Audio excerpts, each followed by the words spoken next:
Kabar mengejutkan datang dari pedok MotoGP. Quartararo diprediksi hengkang dari Yamaha demi menuju Aprilia.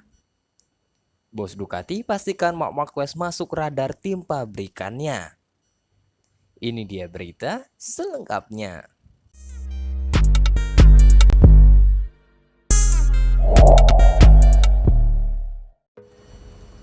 Fabio Quartararo dirumorkan akan meninggalkan Yamaha untuk pergi ke pabrikan Eropa nih sob. Ya, pembalap asal Prancis Fabio Quartararo tengah menjalani tahun terakhirnya bersama tim pabrikan Monster Energy Yamaha di musim 2024 ini sob. Tentu saja, kerjasama mereka dapat berlanjut tapi semuanya sangat bergantung pada bagaimana perkembangan Yamaha di musim berjalan ini. Sayangnya, di seri pertama kemarin di Qatar, Quartararo sudah mulai kecewa berat dengan motor baru Yamaha yang menurutnya semakin jauh tertinggal dibandingkan dengan tahun lalu, apalagi dibandingkan dengan rivalnya saat ini.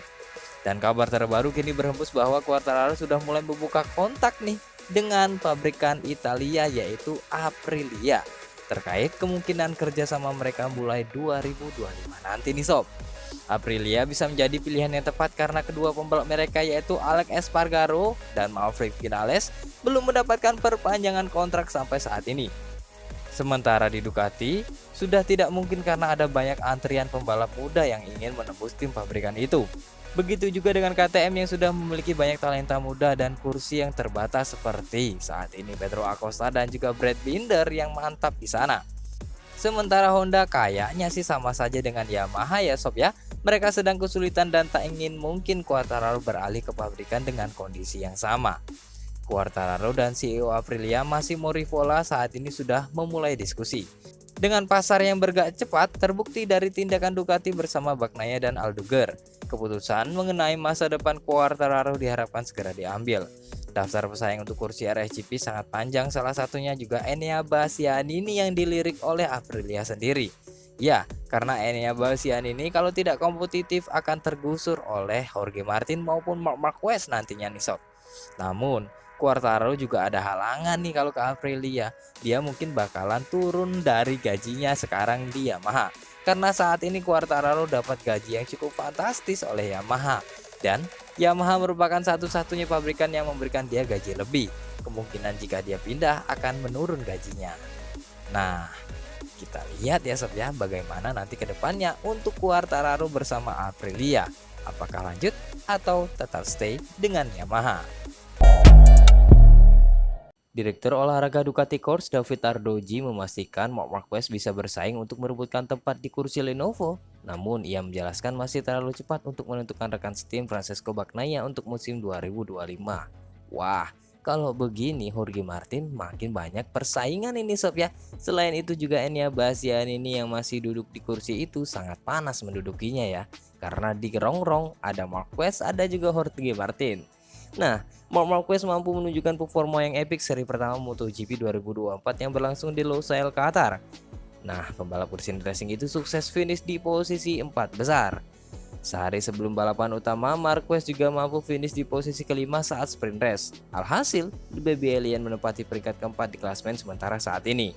Tardoji memberikan pujian atas performa Marquez bersama Gresini Racing. Menurutnya pembalap asal Spanyol itu bisa memenangkan balapan serta masuk dalam persaingan perebutan gelar juara MotoGP 2024. Dia pembalap yang sangat akan memenangkan balapan dan mungkin bisa bertarung perebutkan gelar juara, ungkap Tardoji dikutip dari Motosan.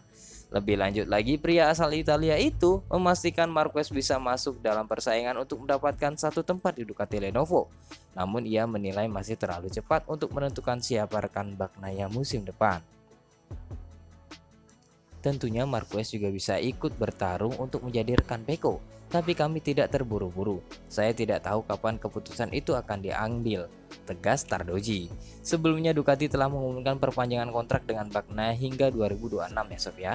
Hal tersebut pun membuat satu posisi Ducati Lenovo akan jadi menarik perhatian banyak pihak. Nah, di sini Enea Bastianini akan habis kontrak di penghujung 2024. Marquez sendiri hanya memiliki kontrak setahun nih ya sob ya.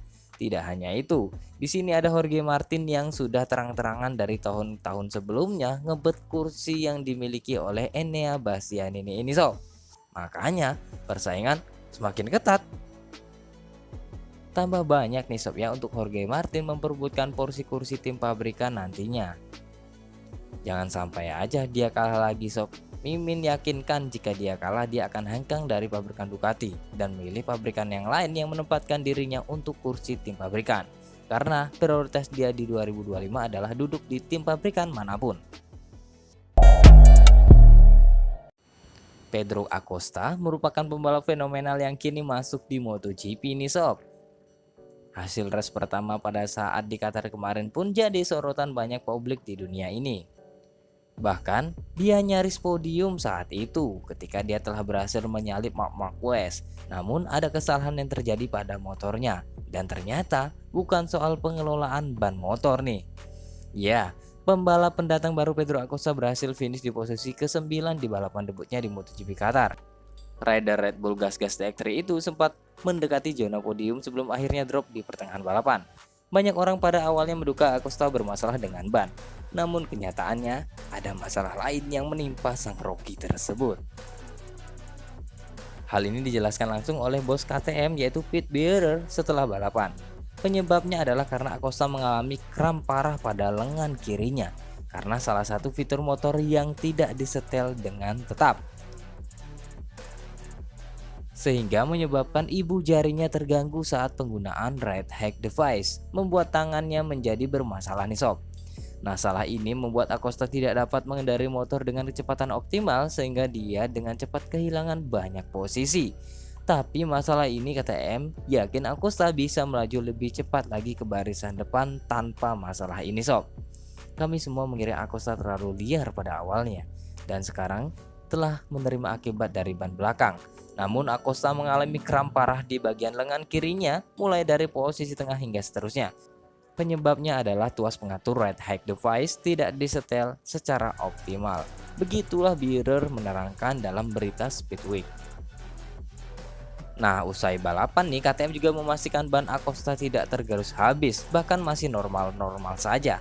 Jadi pendapat sebelumnya yang menyebut Acosta drop karena manajemen ban yang kurang epic alias buruk itu tidak benar ya sob ya. Sekarang yang terjadi adalah Acosta mengalami kram pada lengan kirinya. Well, seandainya saja ini tidak terjadi pada Acosta, mungkin saja nih sob ya, itu akan menjadi duel sengit dan juga podium yang keren untuk Acosta di balapan perdananya di MotoGP nih sob. Bagaimana menurut ente? Keren kan? Oh ya, dan berikut Mimin hadirkan juga klasmen sementara MotoGP setelah race Qatar.